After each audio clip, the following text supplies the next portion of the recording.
Shalom, shalom, shalom. Shalom. Selalu Harus heboh karena itu udah bagiannya kita. Gimana nggak? Iya, betul. Ya. Gimana nggak mau heboh kita di rumah baru? Ya langsung kebuka deh. Iya dong. Baru. Rumah baru jadi sukacitanya melimpah. Yes. Hari ini kita kedatangan bintang tamu yang spektakuler. Ya yang heboh kan. Ketahuan yang mana? Ban serep, tapi biasanya ban serep itu lebih luar biasa. Iya benar.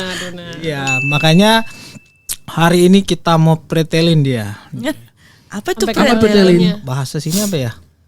Nggak ada. Nggak ada ya? Korek-korek. Dikorek-korek. Dikorek-korek. Bukain Sampai semuanya. Kita mau bukain semuanya. Ya bukain semuanya. Awas lu ya. Harus jujur. Oke Kak Ruli, silakan Kak Ruli. Di mana sih tengah-tengah saya pastinya ada Kita CLK. di mana Oh, ini? kita ada di Studio 4. Studio 4 lantai 4. Studio 4 lantai 4. Menara Doa Jakarta. Wah, Akhirnya. akhirnya setelah Studio. penantian berapa lama ya, Ci? Hampir sebulan ya. Iya, Puji Tuhan kita bisa celebrate, kita ada di sini. Semuanya pasti karena tuntunan Tuhan dan berkat Tuhan buat kita. Dan satu lagi, taburan cici buat kita. ya betul. Tuhan. Oke, ya tentunya di depan saya pasti ada CLK, the head of Alex Tanu Saputra Ministry dan Menara Doa Jakarta. Yes. Juga ada Jessina, artis dari apa tuh? Kayangan. Malaysia bukan? Bukan. Filipina. Filipin. Astaga. Kenapa? Halo madam, Marosa. Mambuhay. Oh, jangan salah, None nih. None Jakarta ya. Ya kan? Tahun berapa tuh? Nyasar. Tahun 2020. 2020. Oh, tahun kemarin. Iya. Oh. Puji Tuhan ya, bisa jadi berkat juga ya. Betul dong. Nah, dan ini nih jarang Bintang tampil. tamu yang ditunggu-tunggu. Jarang tampil ya, biasanya di balik layar. Tapi kali ini memang sudah Kita tarik keluar. Sudah waktunya Sudah gitu waktunya. ya. Sudah Waktunya waktunya. telah tiba. Yes. Karena dia sering bilang waktu saya belum tiba. Iya. Hari ini kita bikin tiba hari ini. Harus ditarik ya, Ci. Ya, harus Ngaruh. Tentunya ada Pak Manajer, Soundman, Kang kabel, Kang AC, semua ya benar. Kang lighting juga. Semua. Aku nggak pungkirin itu benar. Kita kan asal jadi kita masuk sini langsung. Kita ada di sini justru berkat banyak sentuhan Ngomongnya tangan pelan tapi dingin. lumayan ya. Sentuhan tangan dinginnya dia. Ya, boleh kita kasih applause untuk David Wijanarko. Udah siap? Ini kita podcast. Udah selesai Pak? Oh iya, judulnya aku selalu lupa tuh. Judulnya kita akan ngomongin soal apa nih? DOSA. Dasa. Dosa. Kebanyakan sal. Kebanyakan nge-DJ dia di belakang. Harus dinyanyiin dulu baru oh iya Iya, dosa gitu. betul. Ya, jadi siap ya, Pak Manajer ya. Kok mantapnya ke gua? Iyalah, Kan yang mau dikorek-korek. kalau mau dikoreksi tuh. Ini kita ngobrol atau the last movement? Ngobrol. Ngobrol. Nah, berarti ada kita di obral nih. Udah hafal belum? Oh iya, aku belum kasih. dong. Oh, udah ya. Apa Coba. Kita tes dulu, kita tes Coba apa? Obral. Kita ada di Obral. tuh kan dipelonco dulu. Bukan. Obrolan Alkitab bukan obrolan. salah. Nah, udah gitu. Yuk, sekali lagi ya, bareng-bareng ya. 1, 2, 3. Kita ada di Obral. bukan obrolan. Obrolan Alkitab bukan obrol asalan. Wow. Kan di soundman pasti denger. Udah langsung aja. Udah selesai. Selesai. Belum. Apa nih? Kemarin kita bicara apa nih? Kemarin kita sudah bicara tentang dosa juga. Dosanya saya, Desina, Saya. sama Jehu. Dulu kan, Ya Dulu dulu. dengan berani dan bangga kita katakan sudah selesai sekarang. Makanya yang hadir Case close, ya betul. toh? Makanya yang hadir di meja ini nih itu adalah kita ngomongin tentang dosa benar, tapi yang orang yang sudah menang atas Iya, dosa. sudah case close. Selamat ya Jess ya. Terima kasih. Makanya kita nggak malu-malu, nggak Oh, iya, takut-takut untuk menyampaikan di depan Semua-semuanya. publik Yes. karena kita sudah menang atas. Iya benar. True. Ini meja panas, kursi panas nih. Iya, Yes. betul. AC juga kalau dingin. Dingin lah, bentar lagi. Enggak lampu lagi. Iya, soalnya kalau ngomongin tentang dosa kan orang pada biasa Pada takut untuk ngomong. Tutup Iya, kan? tutup. Apalagi kalau ngomongin dosa pribadi. Wah. Mana Kalau dosa berani. orang lain langsung enak ya. Dia ngomong. lebih cepat. Jangan takut. Lu lakuin ini gini-gini langsung kayak gitu kan. Tepatnya malu Jadinya kali ya. ngejudge ya. Bukan takut, malu kali ya. Malu ya. Kenapa malu? Berarti belum Menang. beres, Belum menang. beres. Ya, Makanya kita mau bikin itu ya, gerakan baru, habit baru. Iya. Ya, betul. Kita ungkap dosa kita sendiri ya kan di hadapan Tuhan terus dimenangkan. Yes. Yes. So we uncover the sin. Yes. Yes. Betul. So many people cover the sin. Ya, kita uncover. Nah, Jangan enggak Ruli. Dia udah nggak sabar. Tadi takut ya, tadi takut. Siap ya. Sekarang nggak Sudah sabar. siap ya. ada pertanyaan apa? Oh enggak ada. Pak, dari Dia Kak aja, Ruli dia dulu. aja. Dia aja. Oh, langsung ya, langsung tanpa pertanyaan. Yang pertanyaan Jessina simpen dulu. Simpen dulu. Pokoknya Itu mah buat 15 nanti. menit pertama ini kita Korek lucuti habis. dia. Oh iya, lucuti dia. Wih, gila, mantap. Udah siap ya? Ayo mulai lucutin. Apa? Dosamu lah yang Dosa. sudah menang. Atau yang belum dimenangkan juga boleh. Biar kita doain. Nggak, aku rasa semua sih udah menang. Semuanya sama. Heeh. Puji Tuhan. Dosa saya yang sewajar semestinya, maksudnya wajar dalam arti itu yang banyak orang lagi lakukan ya, seperti misalkan merokok tuh. Mm. Nah, saya pernah berhenti. Nah, si iblis biasa intimidasi ke saya, bilang, udah kamu stop, nggak usah beli dulu rokoknya, minta dulu. Oh iya, minta, lama-lama nggak bisa ya. Pas saya butuh, sebelah saya nggak ada orang, saya mesti beli. Beli. Waktu itu saya ikut kursus di sesuatu tempat lah. Waktu itu fail ya, sedikit itu ngerokok lagi. Terus akhirnya nggak bisa lagi. Waktu saya sukanya olahraga sport, biliar ya. Pas lagi main-main itu pasti ngerokok, nggak pernah lepas itu. Iya, jalan terus. Lagi walaupun taruhannya nggak gede ya, bayar koin itu. Kalau lagi kalah penasaran itu ngerokoknya kayak kereta api. Jadi akhirnya yang iblis bilang berhenti minta, nggak berhasil juga. Gimana nih?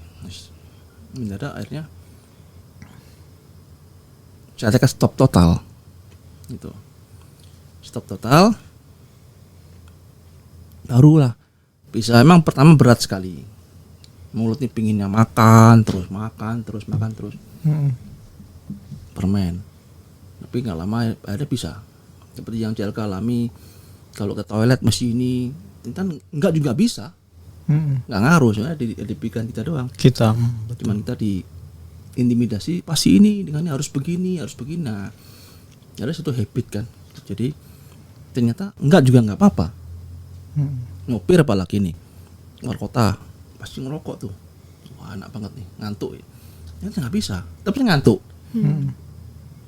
Tapi enggak pun juga bisa. Jadi semua itu hanya diintimidasi oleh iblis supaya kita nggak lepas daripada kebiasaan yang jelek itu, merokok itu. Bisa seperti itu. Itu tahun 2007 tanggal 29 Januari. Ingat Wih, loh. ingat ya. Ingat loh. Saya rokok terakhir pas saya Saya OTW ingat juga, kan. ke Surabaya, rokok terakhir nih. Itu saya buang di kereta api. Udah selesai sampai sekarang. Nah, saya sekarang hidung ini peka nih. Ini bawa rokok nih. Saya tahu Langsung rokoknya tajam. merek. Ya nggak usah merek ya, itu merah itu manis saya tahu. Pokoknya rokok yang manis gimana, kalau saya batuk rokoknya ganti, rokok pilek rokoknya ganti. Ya begitu. Jadi kalau saya cium rokok pasti tahu. Kemarin ada tuh cerita kemarin satu di sini apa? Satu. Kan merek gitu. Satu rokok itu, satu ini. Jadi minimal bawa 2. Korek Sipo, ya iyalah. Nggak apa-apa. Itu yang ada bunyi 3 kali itu. Ding. Wah. Bawain itu. Karena kayak kemarin yang sharing kemarin, kalau perokok nambah korek kan nggak mungkin, ya kan? Bukan perokok lah, ya kan? Betul. Jadi perokok harus bawa korek. Apalagi saya lihat anak muda sekarang nih, merokoknya megangannya juga kaku aneh. Wah, lu bukan perokok lu. Perokok cuman Gaya-gayaan. Iya, kayak keren. langsung nggak keluar lagi, dalam udah. Akhirnya beda. Jadi cuman gaya-gaya cuman ya action aja di depan orang. Wah, orang pegangnya ketahuan tuh, pegangnya kaku sekali. Jadi itu pengalaman yang saya alami yang akhirnya saya nekat berhenti. Ingat ya tanggalnya ya, luar biasa. Biasanya kalau ingat tanggalnya itu benar-benar perubahan. Memorable banget ya. Itu pasti ada perubahan yang luar biasa sampai bisa diingat. Nah itu kan kalau yang tadi kan bilangnya biasa. Nah skala yang luar biasa. Yang luar biasa. Yang luar biasa apa ya? Soalnya ini berurutan dengan rokok tadi. Yang luar biasa yang mana? Ya terserah, pokoknya luar biasa buat Pak Manajer ini kayaknya gua susah lepasnya. Pokoknya lebih berat ibaratnya dari rokok lah. Dari rokok. Awas lo, jujur lo ya. Ada gunting di situ. Tadi udah disimpan gunting sama lakban nih. Nah, gini. Itu sebenarnya sama kayak yang dialami oleh JLK sebagai itu waktu dulu masih ngerokok tuh. Ada Firman tuh saya sambil ngerokok. Saya pernah tinggal di Bandung 1,5 tahun. Jadi saya berbuat dosa itu saya atur. Senin sampai Rabu saya dosa. Kamis Jumat Sabtu saya nggak dosa karena minggunya ke gereja. Wah keren ya. Keren. Kayak mengkhususkan diri diet sebelum ke gereja gitu ya. Diet dosa ya Tuhan. Diet dosa. Jadi itu yang saya Ada schedule. Iya benar. Jadi saya kos kan ya di Bandung kos itu. Senin sampai Jumat sampai Rabu saya berbuat dosa. Ya. Nah Kamis Jumat Sabtu saya enggak karena minggunya mau minta ampun. Pulang gereja ngerokok di motor ngerokok itu pasti ngerokok. Dengan lihat belakang ada orang nggak ngerokok ya. Jadi itu yang di Bandung saya alami itu seperti itu. Terus ya dengan sekarang ini mengerti dengan bisa lebih dari 4 jam nih. Sama loh. Nggak apa-apa. Nanti kita panjangin, ada part 3 nanti. Iya. Ya karena ini memang pengalaman saya kerja dulu di Cilengsi di pabrik itu ya. Pegangan saya banyak sekali. Jimat-jimat itu banyak sekali. Enggak apa, Mac. Oh, bukan. Jimat itu banyak sekali. Keren duit, Jimat. pegangan duit banyak kan. Kirain Keren gitu ya. kirain pegang Pegangan duit mic. banyak. Minum dulu kayaknya Pak Manajer. Dari tadi Panas soalnya. oh panas. Panas. Kursi panas. Kulit panas. Jadi kondisi di pabrik itu memang orang pabrik bilang kadang di pabriknya ada kuntilanak dan sebagainya. Saya enggak pernah lihat sih. Terus dengan orang pabrik teman-teman saya juga mereka banyak pegangan semua, banyak jimat-jimat semua. Jadi dengan kondisi yang tertentu saya harus terpaksa memakai itu. Dari saran teman juga atau Iya. nyari sendiri? Jadi dengan kondisi begini saya tak tahu, oh pakai aja lah. Kamu pakai apa? Pakai ini jimat ini sini. Oh, karena yang lain pada pakai juga. Iya. Bahkan saya itu pernah kan saya tinggal di mes tuh di pabrik tuh. Nah, karena wanita nih, dia di bawah 2 lantai, dia di atas, saya di bawah. Itu tagihan telepon saya bisa 3 juta lebih tau. Kan tiap hari saya ngambil terus atas bawah. Nah, terus dia menurut teman saya, oh ini pakai pegangan fit ini. Udah pakai aja kamu ini. Nah, sampai yang namanya sukma gini pokoknya menurut hukumnya gini ya udah saya ikutin semua saya ikutin. Ternyata juga nggak jadi. Sudah penuh pokoknya mentok udah nggak jadi. Udah pokoknya pada ini penuh lah istilahnya. Tetap nggak jadi. Ya Tuhan tidak izinkan dia. Akhirnya saya juga resign dari pabrik itu ke Jakarta. Dari Jakarta menemukan hal yang sama juga. dengan perempuan juga ya, teman itu. Kayaknya hebat ya. Kalau Terus perempuan terus dari tadi nih kayaknya. bentar. Setelah itu, nah, terus teman saya bilang gini, Fit, kamu mesti puasa. Nah, puasa itulah akhirnya saya, karena aku suka sama cewek itu, ya puasa lah, nggak ngerokok, nggak istilahnya main perempuan, nggak, ya, saya lepas semuanya karena perempuan itu. Tunggu, ini puasa udah kenal Tuhan atau puasa yang tadi jimat-jimat? Kalau jimat-jimat Semua. itu kan ada juga. Saya pindah ke Jakarta kan sudah, itu jimat itu sudah saya serahin ke teman saya, udah kasih semua, tapi masih ada di sini. Oh iya. Oke. Nah, terus pas ke Jakarta, teman saya bilang kamu mesti puasa. Iya, puasa ya, mau nggak mau kan stop semua tuh.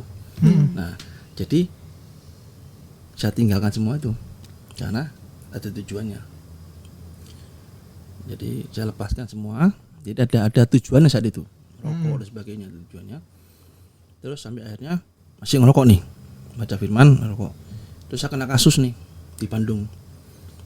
Nah, waktu itu perusahaan leasing ya. Sampai akhirnya ketipu dan sebagainya, saya ketangkap polisi. Saya ini sama Tuhan, Tuhan, tak lagi nih, kamu ngambil rokok tak? Rokok tinggal dikit nih. Oke, rokok tak asik, no, kamu tak lepas. Besok aku keluarin dari sini. Nah, besok aku dapat telepon saya. Akhirnya saya ngambil duit untuk bayar. Saya keluar, langsung pulang ke Surabaya. Itu rokok yang terakhir saya lepas di kereta. Nah, setelah kesini saya lebih mengenal Tuhan. Jadi Tuhan itu memakai kelemahan saya. Karena ada tujuan itu, saya lepaskan semuanya. Dia pakai untuk tujuan itu supaya saya balik ke tracknya Tuhan. Sampai sekarang.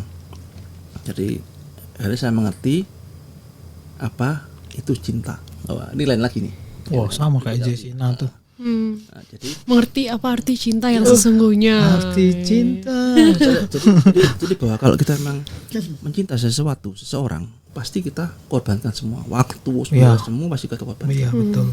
Ya, saya akan bilang, Fit, nanti jodohmu harus benar-benar tahu siapa kamu, supaya kamu tidak berkorban yang ngawur. Dia bilang gitu. Nanti tunggu waktu Tuhan. Betul. Jadi saya selalu bilang ke Tuhan, memang sama cewek ini nggak setuju. Oke, ambilan. Kalau setuju, aturkan yang terbaik buat saya. Kalau enggak, pisahkan kita. Setelah saya mengerti ya, jadi benar-benar bukan pasrah, saya berserah. Tuhan, tak serahkan kamu. Memang ini buat aku, pasti yang terbaik. Yang membuat saya atur semuanya, ngomong kemana, atur semuanya. Kalau memang bukan, ambil baik-baik. Saya bilang aja, jadi berserah. Dan saya yakin itu Tuhan dengar. Ya, sampai sekarang, here we are. Saya di sini, saya lebih mengerti dan akhirnya tahu. Bahkan saya pernah menangis 2 kali karena perempuan. Nah, itu nanti topik yang lain. Jadi ini Di part 4 ya itu. nggak usah. Jadi akhirnya saya tahu dia Tuhan itu selalu pakai kelemahan kita untuk supaya jalan Tuhan tuh ada. Dan dia nggak pernah gagal. Iya. Jadi dia pakai kelemahan kita, kelebihan kita supaya kita bisa balik ke tracknya dia. Wow, Jadi sama kayak Jessina ya. Jangan-jangan kalian berdua jodoh nih. Wah. Ini dia bilang Gak amin yo gitu. amin. Ini kan tadi kan bilang kalau memang Tuhan Kayaknya properti gunting sama lakban aku pindahin ya. Ntar bukan buat ke David, buat Karul ya jadi. Ya kan saya cuman bukan bernubuat tapi maksudnya Mempertanyakan. ya nggak tahu ya, Tadi- itu ada di tadi- otak langsung keluar tadi aku gitu. sempat bilang. Nggak ini. terfilter. Oh. kalau Tuhan mau mengenai seseorang pasti tidak akan lepas dari tangan Tuhan. Ya. Itu hamba Tuhan saya dengar di gereja saya yang lama, masih tamu, dia bilang gitu, kalau cewek itu buat kamu, Fit, tidak akan lepas dari tangan Tuhan. Oh iya ya. Nah, sekarang kesini saya berdoa, saya serahkan Tuhan, engkau tahu apa yang aku perlukan. Memang dia buat saya atur, kalau memang enggak ambil. Nah, itu aja. Itu di part yang lain, panjang ceritanya. Iya, dari rokok. Nanti pas ngomongin soal cinta ya. Kan ini ngomongin soal dosa dulu. Iya. Soalnya dari rokok langsung melintir jadi serong udah wanita sekarang. Udah kecinta. Ya udah. Ya, jadi benar-benar sekarang ibaratnya masalah soal rokok pasti udah lepas. Dan kedua soal ilmu hitam apa itu. Itu yang tapi perempuan belum lepas kan? Jangan bilang itu ya. apa itu? udah nggak suka wanita. Hati-hati ya Karli, ketan soalnya. Masih kan? Masih. Saya masih normal. Puji Tuhan. Alhamdulillah, selamatlah saya. Konyolnya saat tadi saya punya jimat keris kecil 4 ya, pakai minyak misik ya. Konyolnya saya, bodohnya saya. Sekarang saya ngerti jadi saya bodoh. Tiap kemis saya minyakin tuh. Saya doain dalam nama Yesus lagi. Hah? Bodohnya saya itu. Jangan lindungi saya, jangan tahu dong Jess. Haleluya. Enggak hebat aja cara Tuhan bekerja kan. Orang lagi pakai ilmu Untung hitam dalam nama Yesus. Untung lu nggak bahasa roh ya. Itu Itu celaka. berarti banyak loh, berarti kalau gitu seperti itu sekarang orang yang sedang berdosa tetapi pakai nama Yesus segala seperti ini dalam pelayanan masih ada orang yang berdosa. Seperti itu. Jadi yang dia alamin itu sudah dia lewat ya, dan dia bertobat sudah ini. Tetapi right now ya masih banyak tuh betul. orang-orang atau anak-anak muda nih yang dalam mereka berdosa tapi mereka yang juga pakai nama dalam nama Yesus. Iya, benar. Ya, ntar mereka mungkin sedang pelayanan kemudian atau gimana, berarti masih ada tuh ya, betul nggak Iya, Jess? betul. Benar. Kayak aku Enggak dulu kan aku kelihatan. contoh hidupnya kan sambil berdosa jalan tapi masih bisa jadi worship leader, Iya, masih bisa pelayan. dalam nama Yesus gitu. Kalau di kampung saya Malu-maluin. juga gitu, Ci. Sama kayak Ko David gitu. Kalau di kampung saya tuh bilangnya opo-opo, jimat-jimat. Iya, opo-opo. Nah, opo-opo itu kalau mau dapat opo itu dia nanti ibaratnya mengasingkan diri berapa lama gitu. Terus opo-opo itu pakai ayat Alkitab. Jadi ada ayat Alkitab tertentu justru mereka jimatnya harus dapat pakai ayat Alkitab. Itu saya nggak tahu itu. Ya masih banyak ternyata yang Iya. yang seperti itu. Berarti kalau kita bicara hari ini tentang dosa, dosa itu bukan dosa di luar orang yang berdosa yang belum kenal Tuhan tuh. Iya, Justru yang betul. udah Iya mengenal kan? ya. Iya. Yang sudah mengenal pun sedang melakukan ya. Dan even selama mereka masih kayak pelayanan segala macam, mereka masih melakukan itu. Berarti kita bicara hari ini uncover the sin itu bukan ke orang yang berdosa banget Ya, yang belum Iya, kenal yang belum Tuhan kenal Yesus Yesus, ya. Bukan hanya kepada mereka tetapi justru kepada orang yang katanya sudah mengenal Tuhan Iya, Yesus, katanya sudah menerima Tuhan Yesus tetapi masih hidup dalam dosa. Dan menikmatinya seperti David tadi nggak ngerti, dia ngomong kayaknya konyol ya, tapi pada saat itu dia bilang dia nggak ngerti, dia pikir itu benar. Benar. Nah mungkin sekarang juga banyak nih anak-anak muda, orang-orang yang merasa nggak mengerti, aku udah benar kok, nggak apa-apa kok. Iya, merasa kayak fine-fine aja gitu. Nah, Ya, kok gue gitu. nggak berdosa, Iya, masih pelayanan gitu. Nah sudah pelayanan, seperti tadi kan dia katakan dikasih waktu hari Senin sampai hari Rabu berdosa.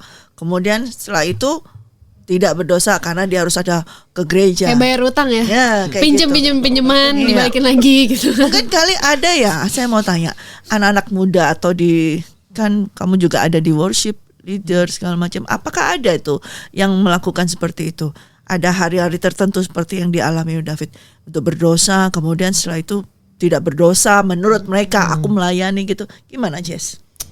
Paling nggak tahu sih, kayaknya ada sih, pasti lah, nggak cuman Ko David, cuman Ya, yang paling sering tuh aduh udah deh nggak apa-apa, nanti gue masih bisa doa lah ke Tuhan, gue minta ampun aja gitu. Jadi lagi mau ngelakuin terus mikir dulu nih, tapi habis itu kayak udahlah ntar gue bisa doa lah ke Tuhan, bilang minta ampun, dia juga ngertiin gitu. Nah, itu apakah tidak ada orang yang tahu atau menegur, atau di dalam pelayanan tersebut ada yang tahu atau gimana kayak gitu? Atau Mungkin ada beberapa case sih, Ci. Mungkin case pertama adalah tahu tapi nggak kepingin negor karena nggak pingin nanti orangnya kayak nanti sakit hati, nanti ngerasa dihakimin. Mungkin itu ya yang pertama. Yang kedua adalah nggak negor mungkin karena sesama pelayanan semuanya kayak gitu. Gitu juga semua. Nanti takut jadi balik ke dia Oh, lagi gitu gitu. kan. Mungkin ya Oh, kayak iya, gitu iya. kan. Berarti Terus yang ketiga adalah memang mungkin orang-orang di sana nggak tahu. Jadi yang mereka anggapin adalah, let's say ya ada worship leader, let's say. Mereka taunya worship leader ini fine-fine aja. Good ya, Jadi good private ya, banget semua. gitu Iya. lah gitu. Nggak dia tahu kalau dia ternyata dalamnya begitu, apanya begitu gitu. Sampai nanti kan nggak mungkin bisa ditutupin ya gitu kan. Pasti Ketahuan. ketahuan, kebuka gitu. Udah semuanya pada kaget, kok bisa selama ini yang gue kira-kira kok bisa gitu. Tapi udah punya fansnya dulu tuh. Iya, udah ada yang fans dulu, nanti Iya. akhirnya kecewa kayak, kok bisa gitu kan. Nah, kalau kamu gimana, Jess? Kalau kamu pada saat seperti itu lebih suka tidak ditegur orang atau lebih suka ada yang memberitahukan kebenaran itu atau gimana? Kalau dulu ketika aku masih posisinya di dalam dosa dan merasa diri benar gitu, nggak suka ditegur gitu, nggak suka ditegur kayak apaan sih lu, kayak lu bener aja gitu kan. Padahal mungkin memang Tuhan yang kirim orang itu buat ngingetin, karena Tuhan nggak kepingin kita buat bener-bener lost banget gitu kan gitu. Apalagi kalau kita udah mengenal gitu kan. Kalau kita udah mengenal pasti Tuhan lebih extra care nih. Lu kan udah kenal gua, lu anak gua, masa iya lu kayak kalau Cialka let's say punya anak atau mama aku gitu, mama papa sendiri kan mereka pasti lebih extra care lah dibanding anak orang lain gitu kan. Aku at that time pas berdosa ya memang tidak suka, tapi setelah sudah dimenangkan ngerasa bersyukur banget ada orang yang masih ngasih tahu tuh itu nggak benar loh Jess, yang benar tuh begini, lu nggak boleh begini. Iya dulu kan nggak. Sekarang kalau ngeliat orang lain nggak ada yang negur, aku merasa kayak gila, masa nggak ada yang kasih tahu sih? Iya Kan ibaratnya kayak orang udah deket jurang, bentar lagi udah bye-bye mau mati gitu, nggak ada yang narikin, nggak ada yang ngasih tahu. Dadah Jess. Malah digituin. Dah Karuli. Gak apa-apa, di situ aman, jalan aja terus. Iya, biasanya gitu. Iya. Tau-taunya Apalagi biasanya gereja tuh seperti itu, lebih banyak mungkin ya, nggak semua gereja, atau ini gereja dalam bentuk bangunan ya, Iya, maksud benar. saya. Anak-anak muda atau pengurus atau leader di gereja, apa lagi di youth gitu, biasa kalau menemukan anak-anak yang baru mau mengenal Tuhan atau yang dalam kata masih hidup dalam dosa, masuk di lingkungan gereja, akhirnya mereka langsung merasa tertolak kembali karena leadernya di dalam atau teman-temannya gitu nggak mensupport dia supaya untuk bangkit. Betul. Malah kayak apaan sih lu kan begini lu kan masih hidup lama gini lu tempatnya bukan di sini tuh holy. Di sini tuh tempatnya buat kita yang udah lepas dari dosa. Harusnya mereka itu merangkul gitu ya, sembari kasih tahu kayak benar, tadi tuh. Ini nggak bener loh. Jadi benar-benar kalau orangnya memang ya agak susah untuk dibentuk, ya itu berarti kembali ke orangnya ya kembali. Tapi kalau memang kita udah kasih tahu terus dia merasa tertolak terus dia mundur, kembali lagi ke dianya. Tapi kalau di gereja terus ada orang yang ibaratnya hidup dalam dosa masuk gereja, terus kita langsung judge, kamu kan begini, kamu kan pezina, kamu kan masih ngerokok, kamu kan masih minum, kamu ini, terus kita langsung di sini bukan tempat lo. Nah itu bahaya. Itu yang aku ngerasain Ci. Jadi pas ada persekutuan aku sambil masih dosa, tapi pingin kayak ngerasa aduh gue nggak bisa kayak gini terus nih. Sebelum masuk ke yang terakhir kali yang parah banget, aku udah kepingin berubah gitu. Tapi pas masuk aku ngerasa orang-orang tuh yang kayak gue baru aja habis gini-gini loh, kayak seakan-akan show off lah. Jadi apa yang Tuhan kerja, nggak habis kayak misalkan gue habis bawa orang ke gereja loh. Jadi apa yang Tuhan kerjakan lewat mereka show it off as if gue dapet target gitu. Gue udah dapet sehingga aku yang mungkin mereka tidak secara langsung bilang ke aku ini bukan tempat lo, tapi aku ngerasa kan kita pasti bisa ngerasain lah orang-orang kayak ekskul. Jadi ada dua ekstrim gitu loh Ci, antara yang kayak Karuli bilang gitu kayak this is not your place, kayak lu masih berdosa dan apa lu bersihin dulu sama Tuhan, atau saking ngerangkulnya sampai eksklusif. Aduh udahlah nggak usah yang terlalu ditegur, gimana nanti kalau dia hilang gimana, kalau nggak di gereja lagi gimana, ya itu. Tapi malahan at the end beneran hilang, bukan cuman orangnya tapi jiwanya, spiritnya juga udah hilang. Jadi ekstrim banget gitu. Itu fenomena sekarang juga tuh seperti itu. Jadi kayak kemarin kita udah bahas juga, banyak mungkin leader, pastor, youth pastor yang terlalu ibaratnya berkompromi dalam tanda kutip gitu, yang nggak terlalu keras, dan bukan masalah keras omongan, tapi maksudnya gini, harus benar-benar kasih tahu yang apa yang sebenarnya di dalam Alkitab gitu, apa yang sebenarnya yang harus kita katakan. Jangan sampai dengan dengan bahasanya Zina tadi, saking mau ngerangkul akhirnya firman Malah hilang Tuhan bener, iya. diperlembut dengan kata-katanya mereka, Iya. dengan pengetahuan mereka, akhirnya mereka bukan bangun iman mereka itu bukan tambah naik, tambah dan cinta Tuhan, malah pengertian mereka juga jadinya malah Iya. salah, misconception gitu. iya betul. Yang tadinya harusnya mengerti tentang kebenaran yang sebenarnya begini, tentang tentang dosa, tentang karunia gitu. Orang anak muda malah mikirnya kayak ya udahlah kan Tuhan itu penuh kasih, penuh grace gitu kan. Ya udah dia ngertiin gua kok kalau gua masih berdosa, namanya juga proses. Dia ngertiin gua kok, dia bisa nerima gua apa adanya kan, yang penting hatinya gitu kan. Gitu biasanya tuh kayak gitu, suka kayak gitu. Jadi kalau aku mendengar dari kalian ini berarti dengan adanya orang-orang yang bahkan memberikan seperti ya dengan memakai kata grace, kasih karunia, itu maksudnya mereka itu sebetulnya mereka mau menunjukkan betul-betul Tuhan tuh memang punya grace ya, punya kasih karunia. Tetapi mereka menyalahgunakan Iya, kasih karunia benar. tersebut sehingga orang ini tidak malah berhenti berbuat dosa, tetapi semakin berbuat dosa Iya. karena pengertian Kristus. pengertian dia Iya. mendapat grace banyak, Iya. mempunyai Tuhan tuh begitu penuh kasih karunia gitu Iya, ya. betul. Itu apakah hal itu sampai sekarang masih terus terjadi seperti itu? Masih banyak. Masih banyak Masih banyak. Masih banyak banget, apalagi di sosmed udah. Iya. Itu malah aku katakan itu malah benar-benar dibanjiri dengan itu gitu loh. Benar banget. Kalau tadi yang Luri katakan di mana orang yang betul-betul kayak di sini bukan tempat lu nih yang kayak menghakimin kayak gitu ya. Berarti itu sebetulnya sama dong. Dari yang Ruli orang seperti kayak gitu dengan dari yang kayak di sini ada kasih karunia, itu berarti sama aja. Sama-sama orang berdosa juga dong. Betul. Cuman mereka tidak bisa bertobat sehingga mereka tidak bisa mempertobatkan orang. Yes. Iya, betul. Karena kalau orang itu sudah pernah bertobat, kalau orang itu sudah pernah menjadi pendosa, kalau orang itu sudah pernah berdosa, kemudian bertobat, dia pasti tidak akan menghakimi orang, tetapi dia pasti akan membawa orang bertobat. Tobat. Itu yang benar. Ya, Pada mereka. itu. Jadi kenapa ada orang yang suka judge, menghakimi? Karena menurut mereka tidak melakukan perbuatan yang orang lain lakukan. Iya. Tetapi ada hal-hal yang mereka lakukan yang orang lain tidak lakukan, dan itu sama berdosanya, gitu loh. Tetapi kemudian ada yang seperti tadi, kenapa? Karena dia juga sedang berdosa. Dia juga pengen menerima kasih karunia itu lebih, makanya dia kasih juga, kayak bagi permen, ini loh dapat lebih, dan kasih kayak gitu. Jadi semua sama-sama berdosa. Tetapi bila seorang yang sudah bertobat, pasti akan tidak pernah menghakimi, dan pasti akan membawa orang untuk ke jalan yang benar untuk bertobat. Akan memberikan penjelasan Iya. Betul. Jadi karena sudah ngalami gitu Betul. loh. Kalau kita sudah ngalami berdosa dan diampuni Tuhan betul-betul, kita nggak akan buang-buang itu kasih karunia. Betul. Gitu loh. Nggak akan selama kalau kita. Jadi Jess, kalau misalnya ada orang yang dosa, kemudian masih dalam dosa lagi, dia belum mengalami perjumpaan dengan Tuhan Yesus. Iya. Kalau dia betul-betul sudah mengalami perjumpaan dengan Tuhan Yesus, nggak akan bisa berdosa lagi. Yes. Itu pasti.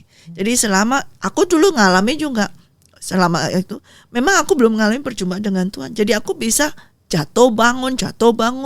Hari ini jatuh, besok bangun lagi, besoknya jatuh lagi, ini lagi seperti itu. Karena saya belum mengalami perjumpaan dengan Yesus Kristus. Karena waktu itu saya hanya bergereja, hanya bergereja saja, tapi belum berjumpa dengan Kristus. Tidak memiliki hubungan personal relationship with Jesus. Itu yang membuat saya dia jatuh. pemain musik gereja, singer, WL, pendeta sekalipun, Iya, pendeta sekalipun. belum tentu. Masih perlu dipertanyakan Ya, pertobatannya. betul. Ya. Betul. Kayak panggilan ya. Jadi mungkin dia tidak mendengarkan suara Tuhan di dalam yang dia bicara kepada dia. Tidak melalui siapa, dia nggak dengar, dianggap dia oke, I'm fine aja. Aku sudah titelku seperti ini kok. Tuh jiwaku berbanyak. Jadi mungkin dia merasa I'm fine. Jadi dia tidak merasa kalau itu salah, bahwa Tuhan sudah bilang ke dia sama dia, Roh Kudus dalam dia, abaikan itu. Jadi dia mendukakan Roh Kudus kalau dia mengerti itu. Hmm. Nah, kalau orang yang ngerti dia bertobat terus dia memberikan penjelasan ke temannya, berarti dia sharing, kamu gini loh, gini. Kadang mungkin susah. Dia bilang, oh enggak apa ya, biar pokoknya yang penting roh itu udah keluar. Dia akan bekerja. Iya benar. Iya itu yang kayak aku bilang minggu kemarin Kak gitu. Karena misalkan titel lah, let's say pendeta, WL, pemusik atau pendoa gitu ya. Apapun itulah, gara-gara merasa urapan gue masih ada kok, gue masih bisa berbahasa roh, gue masih bisa bernubuat, gue doa masih bisa dijawab Tuhan. Tapi ya itu urapan itu tidak menandakan bahwa lu tuh beneran di dalam Tuhan apa nggak sih? Itu bukan kunci di mana itu determine whether we are really in the Lord. Iya. Apa kita udah benar-benar lepas dari semua dosa kita dan masa lalu kita gitu. Karena aku pas sambil berdosa masih jalan kok, doain orang sembuh. Bernubuat masih bisa apa segala macam. Masalahnya